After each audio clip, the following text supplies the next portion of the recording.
All right, let's talk about one of the craziest horror crossovers that almost happened. Chucky versus the Leprechaun.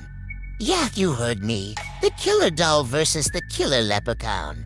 It sounds ridiculous, right? But it was a real idea floating around Hollywood. And the story behind why it didn't happen is almost as wild as the movie itself would have been. So picture this. The year is 1993. Leprechaun, starring Warwick Davis, just came out. It's cheesy, it's campy, but it makes a surprising amount of money. The studio, Tremont Pictures, is ecstatic. They're thinking, what's next? How do we top this? Meanwhile, Chucky is already a horror icon. He's had 3 movies by this point and is a household name.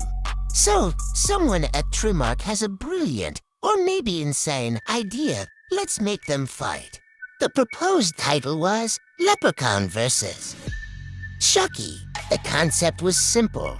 The leprechaun, in his endless, greedy quest for gold, somehow gets wind of a new treasure. He hears a rumor about a very special, very valuable doll. A good guy doll? Why is it valuable? Well, the leprechaun believes there's a literal pot of gold at the end of every rainbow. And what does the good guy doll box have on it? A rainbow. So, in his twisted, greedy little mind, he thinks there must be gold inside that doll. Now, enter Chucky. He's just minding his own murderous business. Maybe planning his next body swap or terrorizing some poor family. Suddenly, this tiny green menace shows up, trying to rip him open, convinced he's hiding a stash of gold coins. Can you just imagine the dialogue? The leprechaun with his terrible rhymes, "I'm after me gold, you plastic we terror." And Chucky just spewing his signature profanity, "Gold. I'll show you gold, you little green percent hash and that." It would have been a bloodbath of tiny proportions.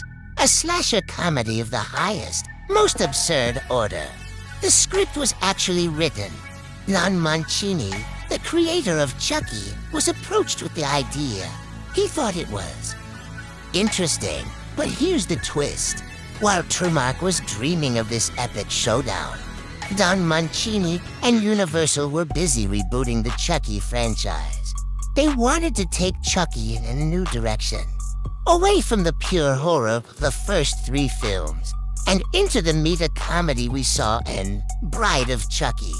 They felt that having Chucky fight the leprechaun would make him a joke. It would undermine the character they were trying to build.